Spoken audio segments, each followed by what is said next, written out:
Alors, 21e édition du Reggae Ska, retour dans le Médoc, back to the roots. Ça y est, c'est fait, on l'a prouvé. Ce domaine de Naudry, c'est le domaine idéal, adapté à l'accueil de l'ère de grand événementiel que l'on aimerait bien mettre en place sur le Médoc. En plus de ça, l'ensemble de corps de bâtiment fait qu'on a pu prendre appui sur beaucoup de structures et proposer enfin une manifestation avec une grande qualité organisationnelle. Alors, ce qui nous manquait clairement sur les différentes éditions et les précédentes éditions, parce qu'on avait un temps de travail limité pour monter, démonter et exploiter. Je rappelle qu'on faisait tout en 3 semaines, par exemple, sur les éditions métropolitaines ou les éditions pauillaquaises également. Donc, vraiment un temps d'impact très, très court. Tandis que là, on a pu, durant les derniers mois, travailler sur place, sur site. On a pu s'imprégner du site, proposer, on a pu faire des choses en fait que l'on ne fait pas habituellement. Et tout ça, ça augmente la qualité de la manifestation. Donc c'est plutôt une bonne chose parce qu'on arrive à aller un peu plus loin dans l'essentiel du projet, dans ce que l'on veut mettre en place et dans cet esprit Ska que l'on développe et on travaille depuis 21 ans. Cette zone, ça n'a pas été facile à mettre en place, parce qu'en même pas 6 mois, pour mettre en place une telle manifestation sur un lieu que l'on ne maîtrise pas, c'est long, c'est compliqué, ça coûte très cher parce qu'il faut, sur une première édition, être irréprochable. Et on peut dire que le premier bilan est extrêmement positif. Commission de sécurité sans aucune remarque, 0. Donc déjà, ça c'est pas mal. Derrière ça, une organisation, une gestion des flux, pareil, impeccable. Il n'y a pas eu de bouchon jusqu'à la rocade de Bordeaux. Il n'y a pas eu de... Castelnau n'a pas été bloqué, l'Espar non plus. Enfin bref, les villages d'alentour n'ont pas été incendiés par nos festivaliers. J'ai l'impression que voilà, tout est plutôt bien, ça se passe bien. On est entre gens civilisés et nos festivaliers sont les premiers civilisés justement et on sont vraiment très très contents d'être là. Cette chaînerie qui a permis d'accueillir tout le monde avec cette canicule qui quand même est le point noir de la manifestation parce que c'est quand même très très compliqué d'accueillir du public avec 38-40 degrés. Bon, ça a freiné, je pense aussi, même la venue des festivaliers. On n'a pas envie de prendre la route, on n'a pas envie de se déplacer quand c'est comme ça. Mais ce site nous a montré que on pouvait accueillir justement tout le monde dans des bonnes conditions. On a pu respecter tout ce qu'on avait à faire et puis on se rend même bien compte qu'on est loin des capacités finales même de ce lieu, parce que quand on voit les zones de concert le soir et quand on voit même encore la place qui nous reste à occuper, on se rend bien compte que la zone peut accueillir encore un certain volume de public. Donc ça, c'est plutôt une bonne chose. Alors, nous, on est un petit peu au-dessous des espérances que l'on avait, puisqu'on accueille 27 000 festivaliers sur ces 3 jours de manifestation, donc c'est un peu au-dessous de ce que l'on espérait. Malgré tout, on le sait, une première édition sur un nouveau site, c'est cyclique. Chaque fois, c'est pareil, on l'a vécu. À chaque fois qu'on déménage, on le vit. Voilà, on perd du public, on perd du monde. Là, l'avantage, c'est que je pense que, vu quand même l'impression que tout le monde a de ce lieu, c'est que je pense qu'on n'aura pas de grosses problématiques à augmenter les scores sur une deuxième édition sur ce site. Donc, j'ai envie de dire que maintenant, la seule option, c'est qu'on puisse arriver à faire une deuxième édition sur ce site. Une troisième, une quatrième, et que dans les quelques mois qui viennent, c'est-à-dire dans les 3 mois à venir, on puisse arriver à se projeter sur le lieu avec votre aide, chers partenaires, et qu'au 1er janvier, on puisse même accueillir les bureaux du Reggae Ska directement sur place. Voilà, ça c'est l'objectif. Dans tous les cas, vu que nos objectifs en termes de public sont un petit peu moindres, on n'a pas le choix de notre côté. Il faut que l'on aboutisse sur le projet.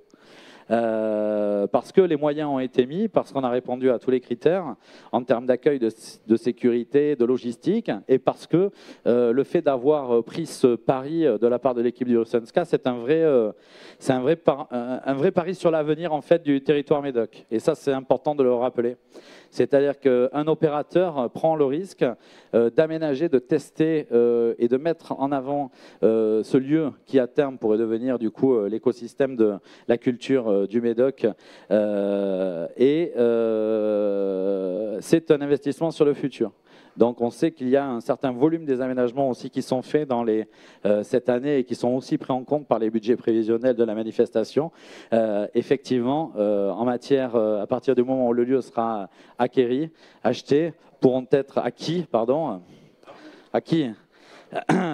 pourront être lissés aussi comptablement et pourront à un moment aussi avoir un autre impact sur le budget de la manifestation si au final le festival ne doit se dérouler qu'une seule fois ici. Donc les enjeux sont importants pour nous. Voire vitaux, j'ai envie de dire. Mais le pari, pour moi, est gagné parce que ça fait très longtemps quand même qu'on n'avait pas accueilli nos festivaliers dans de telles conditions, parce que ce site est vraiment parfait et parce qu'il y a quand même une sacrée ambiance pour ceux qui ont vécu les 3 jours de festival. Donc voilà, on a enfin retrouvé cet esprit du Sunska et pour moi, le retour en Médoc, c'est le pari gagnant, quoi. Voilà.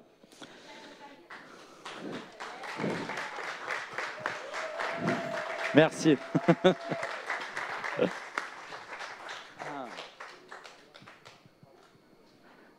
Je vais laisser la parole à la région Nouvelle-Aquitaine. Ou sinon, j'ai des questions en anglais à te poser, mais... Bien. Ben écoutez, oui, ravi d'être aux côtés de Fred aujourd'hui et d'y représenter la région. Évidemment que l'histoire du reggae, je pourrais vous la résumer à travers moult réunions depuis 1998, date où la région, dans un souci d'aider des petits jeunes, avait voté 5 000 francs. Donc nous sommes bien loin de tout ça et pour arriver cette année à une subvention un peu plus conséquente, tout compris de 150 000 euros, quoi, grosso modo, avec 155 même, m'a écrit Fred parce qu'il veut que j'oublie rien. Nous avons toujours accompagné cette aventure humaine, puisque j'avais la chance de le connaître, Fred, et qui venait souvent nous voir dans des moments qui étaient toujours délicats, mais qu'il a eu toujours cette volonté d'organiser, de faire vivre, de montrer que le Médoc était une terre de culture, et ça nous a bien plu. Et je voudrais ici le remercier publiquement. J'ai beaucoup aimé son engagement et ce qu'il a fait. Ceci dit, Nodris, pour les collectivités, le problème est l'acquisition. Il faut savoir que pour la région Nouvelle-Aquitaine, vous pouvez de suite, pratiquement avant la fin de l'année, avoir 20% de l'investissement que vous aurez à faire, qui sera pris en charge par la région, plus des fonds européens qui viendront vous aider. Ça, c'est un engagement fort de la région, un engagement du président Alain Rousset, de Nathalie Lanzy, la vice-présidente, d'Éric Correa, qui a dû t'appeler parce que lui aussi, il accroche beaucoup, d'Henri Sabaro, qui est le Médocain d'étape et président du pays, et de moi-même, qui suis le plus local des conseillers régionaux. Et puis, tu sais que tu peux compter sur l'équipe des techniciens de la région, avec Fred et Maryse à la fenêtre qui se cache sous son chapeau là-bas, et qui sont toujours à votre écoute, notamment pour beaucoup d'associations du Médoc. Alors, c'est pas anodin, 20%, et j'espère que, j'en suis à peu près sûr, vu les gens qui m'entourent, on aura aussi d'autres collectivités qui vont s'engager et qui permettront de pérenniser cet événement à Médoc. C'est vrai qu'on y tient. Je remercie le maire de Gradignan, le maire de Pessac et le maire de Talence de nous avoir foutus dehors. Ça vous a permis de revenir plus vite. Et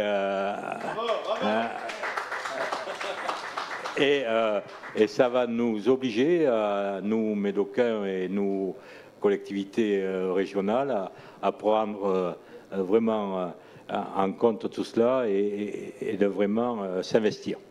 Alors, je ne vais pas te lire les 5 pages que Fred avait pensé que je pourrais dire d'un seul trait, mais je crois qu'il y a une chose qui est importante pour nous aussi, c'est que vous êtes un groupe indépendant et que nous ne souhaitons pas que ce festival vienne dans l'escarcelle de quelques grandes marques qui pourraient un peu phagocyter tout ça. Nous tenons à votre état d'esprit, nous tenons à votre liberté et nous essayons de vous aider pour que cette liberté et cette façon de faire perdure. Voilà, ça aussi c'est un engagement important de la région. Je crois que, je parle toujours sur le couvert des techniciens qui sont en train de m'épier, je crois que nous mettons 5 millions d'euros tous les ans pour les festivals sur l'ensemble de la Nouvelle-Aquitaine et donc 4 millions pour les festivals d'été. C'est pas anodin, on est vraiment à vos côtés et aujourd'hui je suis très heureux d'être ici pour y représenter notre belle région. Merci à toi Fred, merci quand je dis merci à toi Fred, évidemment que c'est merci à toute l'équipe, c'est merci à tous les bénévoles, c'est merci, enfin bon, tout ce que ça sous-entend. Et évidemment, cet endroit est magique. Merci beaucoup. Merci Jean-Jacques. Allez, le département. Il s'en fout, il va pas se lasser, c'est pas un élu. Alors, très rapidement, parce que ce n'était pas du tout prévu. Donc, je suis Mathias Fierzeski, direction de la culture au département de la Gironde. Juste pour excuser l'absence de nos élus, Jean-Luc Glaise, président du département, et Madame Isabelle Dexpert, vice-présidente culture, sport, vie associative. Pour dire que le festival Reggae Sunska est dans la programmation des scènes d'été en Gironde depuis de nombreuses années. Et donc, le département est partenaire du Reggae Sunska. Et donc, nous espérons que cet emplacement en Médoc va perdurer, parce que c'est vrai que pour nous, c'est très important, parce que ça vient recompléter le maillage territorial auquel nous tenons sur le département de la Gironde, et d'autant plus que le Reggae Sunska est un des piliers de la programmation donc des scènes d'été en Gironde. Donc, on vous souhaite un bon courage, et puis nous sommes à vos côtés, et merci à vous tous et à tous les bénévoles qui vous aident. Merci de ta prise de parole qui n'était pas prévue. Oui, l'avantage d'un élu, c'est qu'il a toujours oublié de dire quelque chose. Non, je voudrais simplement rajouter que nous avons sur ce territoire un parc naturel régional en formation qui va trouver son aboutissement l'an prochain, que dans la charte du parc naturel régional, il y a aussi des espaces pour la culture et qu'il me semble que ça fait sens d'avoir cet événement dans un parc naturel régional et que c'est vraiment un plus d'avoir cet événement pour notre futur parc qui arrive très bientôt.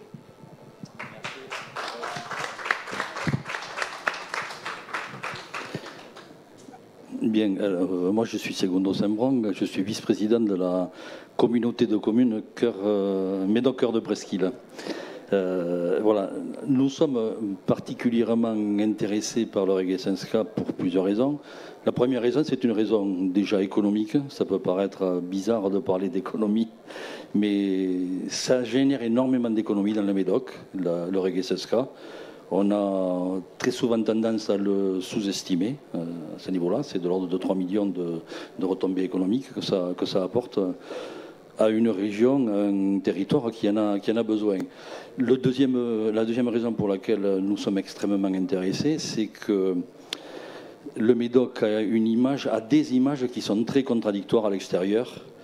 C'est à la fois celle du vin avec les grands crus classés, les milliardaires qui les possèdent, et donc une image d'excellence et d'opulence presque. Et puis de notre côté, le fameux couloir de la pauvreté qui nous arrive depuis le Lot-et-Garonne.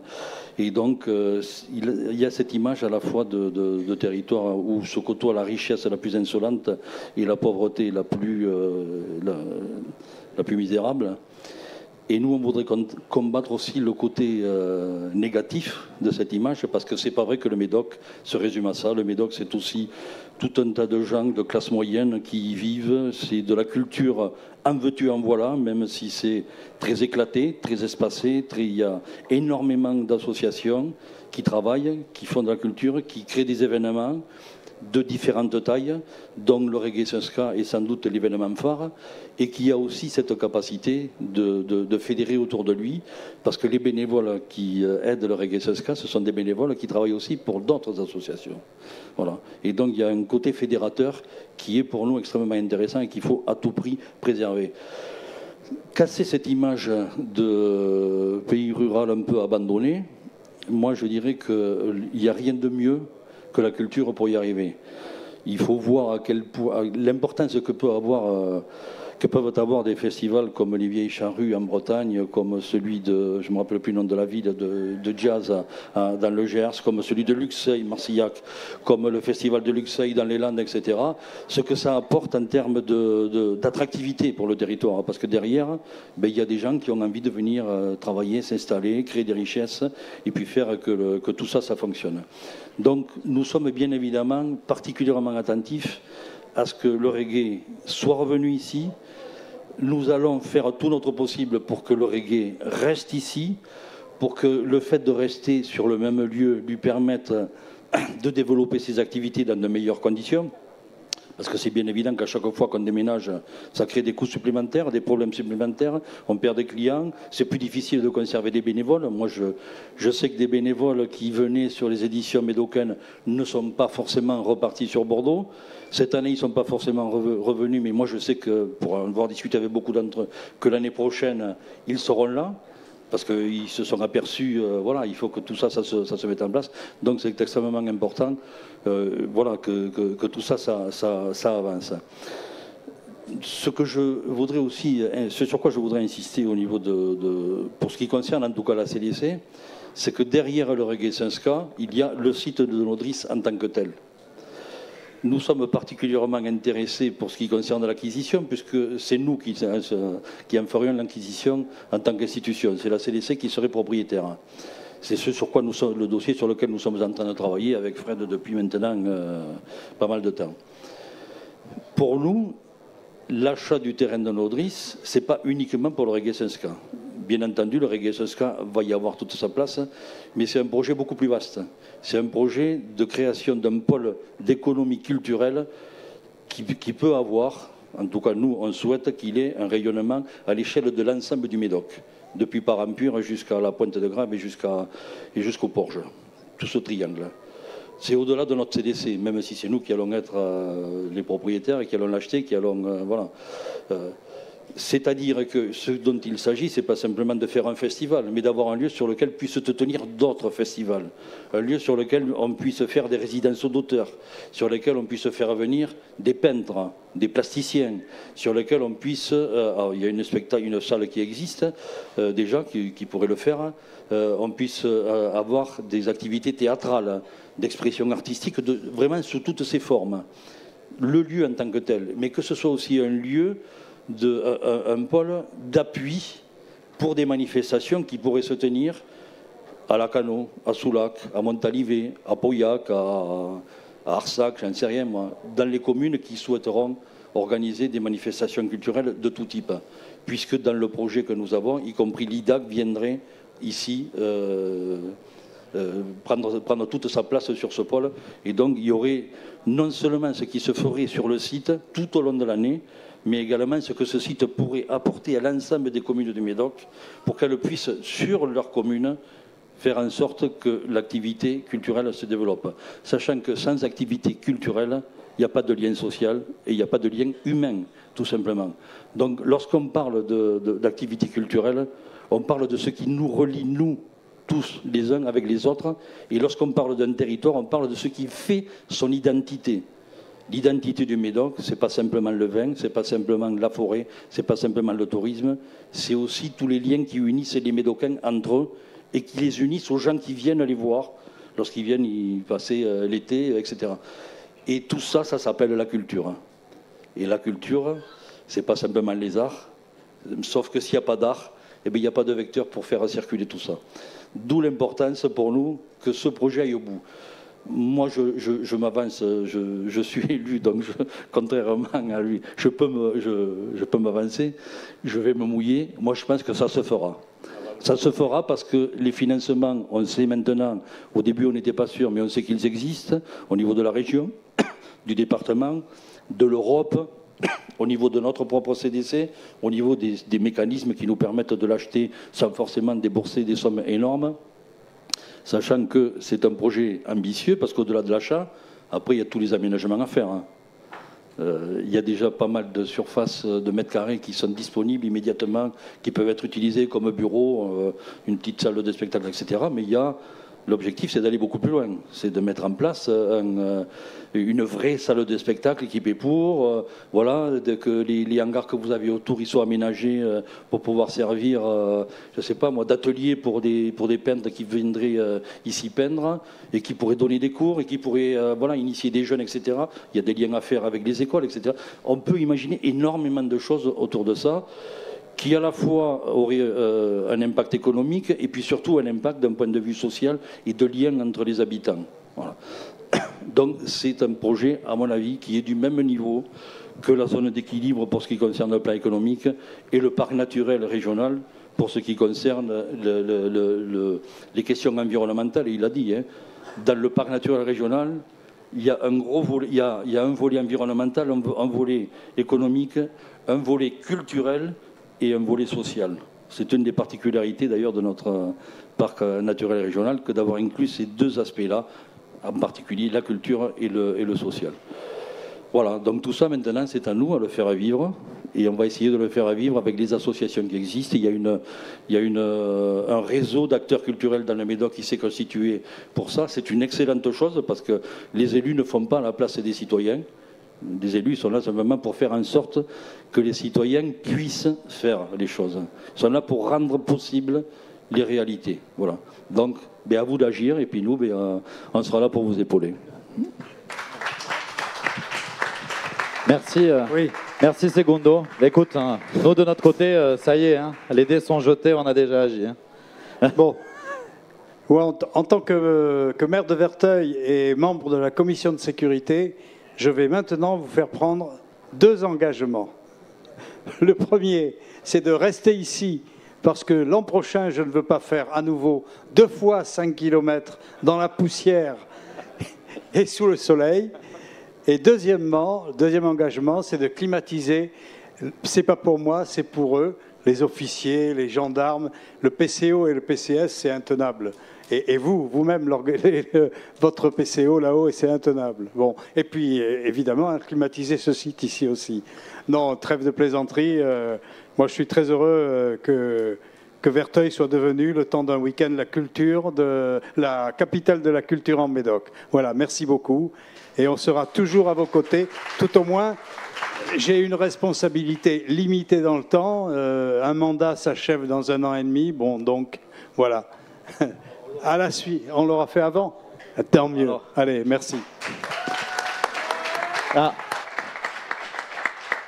Merci beaucoup, mais c'est quand même important de relever quand même l'engagement que vous prenez en tant que premier magistrat de la commune aussi à nous accompagner dans ce dossier-là. C'est vrai qu'au début, quand on est arrivé en disant on va le faire à Nodris, ça a aussi surpris tout le monde. Maintenant qu'on l'a mis en pratique, tout le monde se rend compte aussi de la pertinence et que finalement dans notre choix, on n'a pas été si mauvais. En tout cas, encore merci à vous d'être présents. Merci à l'ensemble des partenaires qui font que cette manifestation puisse vivre, hein, parce que je le rappelle, c'est quand même 90% d'autofinancement sur une manifestation comme celle-là, donc 10% de financement public, privé, des partenaires, des sponsors. Donc voilà, tous les ans, on essaye de faire évoluer ces chiffres. Ils ont augmenté cette année parce qu'on a un très bel espace VIP. Le fait de pouvoir investir durablement va nous permettre aussi à un moment de mieux continuer à aménager les zones, climatiser certaines pièces et mieux recevoir surtout nos festivaliers qui arrivent quand même de la France entière. Je vois certains partenaires là, je ne vais pas citer tout le monde, hein, Christian, mais je vois que certains partenaires sont présents à cette conférence de presse et sans eux, sans les mécènes, sans les entrepreneurs du Médoc, les choses n'auraient pas pu se faire. Hein. C'est-à-dire que tout le monde, voilà, les copains sont venus, les entrepreneurs ont retroussé les manches, sont venus nous accompagner parce que sans eux aussi, on n'aurait pas pu faire tout ça. C'est une année encore avec 650 bénévoles pour mettre en place cette manifestation. Je le redis bien, 650. Donc c'est important avec une logistique, avec toute la logistique qui va derrière tout ça. Et elle est conséquente. Voilà. C'est un bureau associatif et dont je remercie Jean-Guy qui pour je ne sais plus combien d'années maintenant est président du Reggae Sunska Festival. Voilà. Alors, je sais qu'il n'aime pas trop ça, il va y aller de sa larme à chaque fois, quoi. Mais merci encore à toi, Jean-Guy, quoi, hein, d'être là dans les bons comme dans les mauvais jours, quoi. Et ça, c'est important de le noter. Et puis, on va aller boire un petit coup après, évidemment, on est obligé de, comme d'habitude, hein, on est obligé d'une petite conférence de presse, ça marche toujours avec la société Ricard, je ne sais pas pourquoi, ça va de pair tout ça. Donc on va aller boire un petit coup là-bas. En tout cas, je vous remercie encore d'être présent et puis on va faire en sorte que ça soit le dernier endroit où le Sunska pose ses valises, quoi. Voilà. Merci à tous et passez une bonne fin de festival.